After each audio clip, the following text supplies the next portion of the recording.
और 4 गोली इनके निक अंदर है। पकड़ करके उसके बाद गोली मारी गई। हाँ अब दोस्तों इन दिनों सोशल मीडिया पर बहुत तेज़ी से क्लिप्स वायरल हो रही है, बहुत तेज़ी से एक इनकाउंटर के बारे में बात की जा रही है जिसका नाम है भरत भूषण तिवारी का इनकाउंटर। जी हाँ, मैं बात कर रहा हूँ बिहार के भोजपुर जिला के अंतर्गत एक बिटौली गांव के जवनिया गांव के रहने वाले एक 35 वर्षीय व्यक्ति जिसका नाम है भरत भूषण तिवारी। उसके साथ जो वारदात हुई, जो घटनाक्रम घटा, उसने बिहार की राजनीति में इन दिनों बहुत बड़ा भयंकर भूचाल खड़ा कर दिया है। और अब इस समय मानवाधिकार और पटना हाई कोर्ट की जो जज हैं और जो कई सारे वकील हैं, कई स्वयंसेवी संगठन हैं और कई सारे लोग जो हैं वहाँ पर जाकर मृतकों के परिवार के प्रति अपनी संवेदना तो प्रकट कर ही रहे हैं। साथ ही साथ आम जनमानस के भी दिमाग में, दिल में इस घटना के प्रति बहुत ही बुरा प्रभाव पड़ा है और लोग इस घटना से बहुत ही आक्रोशित हैं। सम्राट चौधरी से लोग न्याय की गुहार कर रहे हैं।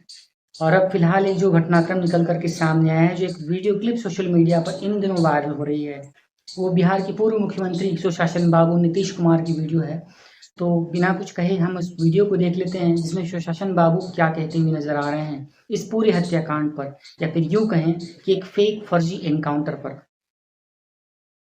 ये कहीं होता है देश में, दुनिया में कहीं कोई होता है जी?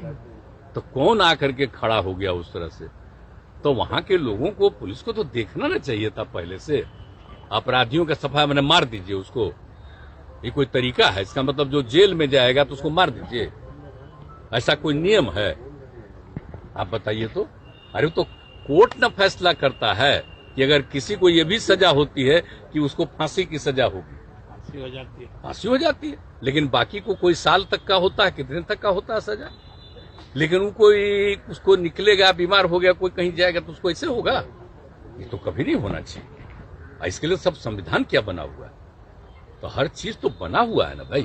तो इसके बाद अगर कोई बोलता है, इसका मतलब अपनी बात। तो देखा आपने कि किस तरीके से सुशासन बाबू ने सीधे सीधे इस घटनाक्रम को बहुत ही दुर्भाग्यपूर्ण करार दिया है और ये कहा है कि किसी भी पुलिस वाले को गोली मारने का अधिकार नहीं है।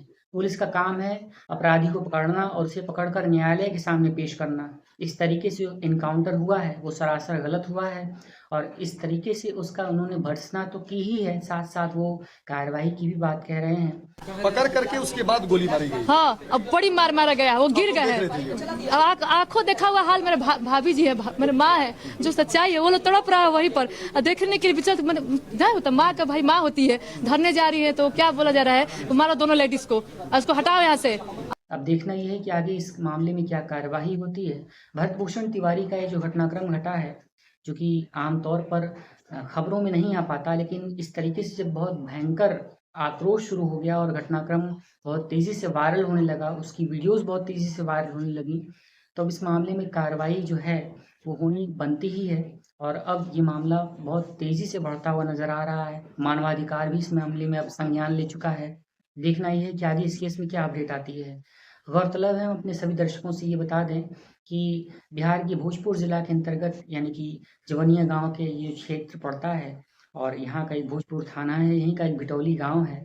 वहीं का रहने वाला एक जो युवक था, जो कि आम जनमानस की आवाज़ उठाता था और बाढ़ पीड़ितों के लिए, विस्थापितों के लिए और ज़रूरतमंदों के लिए, शोषितों के लिए अपनी बात को अलग मुखर तरीके से रखता था। तो उसका जो इनकाउंटर किया गया, उसके पैरों में गोली मारने के बाद, उसके पेट में गोली मारने की बात बताई जा रही है। और इस तरीके से जो इनकाउंटर हुआ है, वो निहायत ही दुर्भाग्यपूर्ण है और फिलहाल अब प्रशासन इस मामले में कार्रवाई कर रहा है। 3 पुलिस अधिकारियों को सस्पेंड कर दिया गया है, जिसमें मालाकार प्रमुख जो कि एसएचओ हैं वहाँ के, भोजपुर थाने के एसएचओ को सस्पेंड किया गया है और आगे की 2 पुलिसकर्मियों को भी सस्पेंड किया गया है। कार्रवाई चल रही है, देखते हैं आगे क्या अपडेट आती है। और दोस्तों ये भी कहना चाहेंगे कि हालांकि भरत भूषण तिवारी ने जो घटनाक्रम दिया, जो हाथ में पिस्तौल थाम ली, उनका तरीका निहायत ही गलत था। उन्हें अपनी बात को प्रशासन के पास कानूनी तरीके से रखना चाहिए था, कागज पर लिख करके प्रशासनिक अमले के पास लेकर के जाना चाहिए था, न्यायिक और संवैधानिक तरीके से अपनी बात को रखना चाहिए था, विरोध करना चाहिए था। लेकिन जब एक सिस्टम से त्रस्त व्यक्ति इस तरह से हथियार उठाता है तो वो भी कहीं से जायज़ नहीं कहा जा सकता है, लेकिन उससे बहुत से लोग ये भी कह रहे हैं कि उन्होंने कुछ भी गलत नहीं किया। फिलहाल सही और गलत का जो फैसला है वो हम आप पर छोड़ते हैं। आपने वीडियो बहुत देखी ही होगी जब उनके अंतिम संस्कार में हज़ारों और लाखों की भीड़ इकट्ठा हो गई थी और वहाँ पर देख कर ये लग रहा था कि वाकई कितनी जगह और कितना प्यार, कितना जज्बा उन्होंने अपने दिलों में लोगों ने अपने दिलों में उनके लिए बना लिया था। और ये जो प्यार था वो देखने में साफ-साफ नज़र आ रहा था। तो हम इस पूरी सच्ची घटना के प्रति आपका राय और आपके विचार जानना चाहेंगे। सुशासन बाबू यानी कि नीतीश कुमार, जो कि बिहार के पूर्व चीफ मिनिस्टर रह चुके हैं, उनके विचार पर, उनके कमेंट पर आपका क्या कहना है? विचार प्रकट कीजिएगा, कमेंट ज़रूर करिएगा। वीडियो अगर अच्छी लगी हो तो इसे एक लाइक करते हुए चैनल सच्ची घटना को सब्सक्राइब करके बेल आइकन को ऑल पर सेट करें। और वीडियो को यहाँ तक देखने के लिए आप सभी का बहुत-बहुत धन्यवाद। एक नई वीडियो में एक नई अपडेटेड वीडियो के साथ और भरत भूषण तिवारी के इस हत्याकांड की आगे की जो भी डिटेल्स आती हैं, जो भी कार्रवाई होती है, उस पर भी हम ज़रूर वीडियो बनाएँगे और आप सभी को सूचित करेंगे। तब तक के लिए आप सभी का बहुत-बहुत धन्यवाद।